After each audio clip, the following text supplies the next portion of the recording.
Is marriage dead? Is it simply some outdated idea that simply doesn't fit with contemporary realities? And what does that matter to you? We're going to talk about that today on Love Ed with Julie and MJ. Specifically, we're addressing this viral post written by relationship columnist Anthony D'Ambrosio, where he shares 5 reasons marriage doesn't work anymore. And number 2 is finances cripple us. He writes, years ago, it didn't cost upward of $200,000 for an education. It also didn't cost $300,000 plus for a home. The cost of living was very different than what it is now. You'd have to be naive to believe this stress doesn't cause strain on marriages today. Well, honestly, I really don't know how much the cost of living has risen since our grandparents' day and age. But I'll tell you what has risen dramatically since our grandparents' day. And it's not the cost of living, it's the expectations for living. Yeah. This idea of having to live a lifestyle. Does everyone have, he talks about a $200,000 education. Does everyone have to even go to college? Our oldest son is graduating from high school this year. He already has a full-time job lined up in a career that adults that do. that take care of families do. Does everyone have to have a home that costs over $250,000? We don't. Here's a question I'd like to challenge you with. Do you really want to live a lifestyle, or do you really want to live a life? Because a lifestyle is what Mr. D'Ambrosio is talking about. A certain kind of education from a certain kind of school so he can secure a certain kind of job and a certain kind of career field. So then you can drive a certain kind of car with a certain kind of engine to a certain kind of home in a certain kind of neighborhood. A lifestyle is all about materialism. And then everything else has to fit into that, including your relationships. And I'm sorry if she suddenly gets in the way of that. Bye-bye. Whereas a life is about relationships. And Julie and I chose a life-giving marriage over the lifestyle that we admittedly daydreamed about when we were in college, and okay, maybe occasionally. Well, and we have to keep making that decision for relationship over a lifestyle. But Anthony does bring up a good point that the financial decisions you make today do affect your future relationship. I mean, who wants to go into the future saddled with hundreds of thousands of dollars of education debt?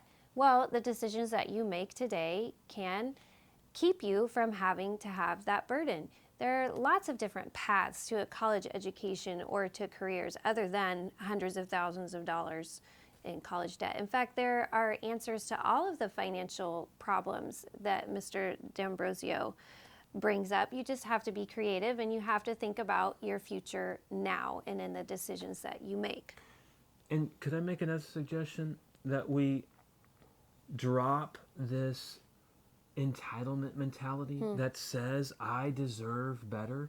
Because that's how we think when we're thinking in that lifestyle mentality. It's no wonder that a long-term sacrificial relationship that we call marriage doesn't exactly dovetail with that life perspective. Yeah. And didn't our wedding vows say for richer or poorer? Okay. Julie's getting crazy now, That's kids. not the part that we really like to think about. No, but in fact, when you're standing there at the altar, you're thinking, oh God, I hope those times don't let come. it happen.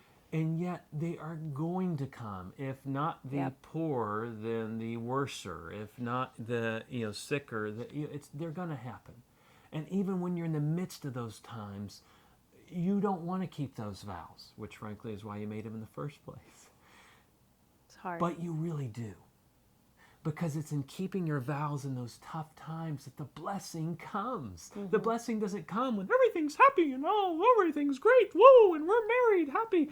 The blessing comes when you persevere through those times. Those are the times God has grown us up, drawn us closer to Him, and brought us closer together. Made us stronger. And it brings our best memories.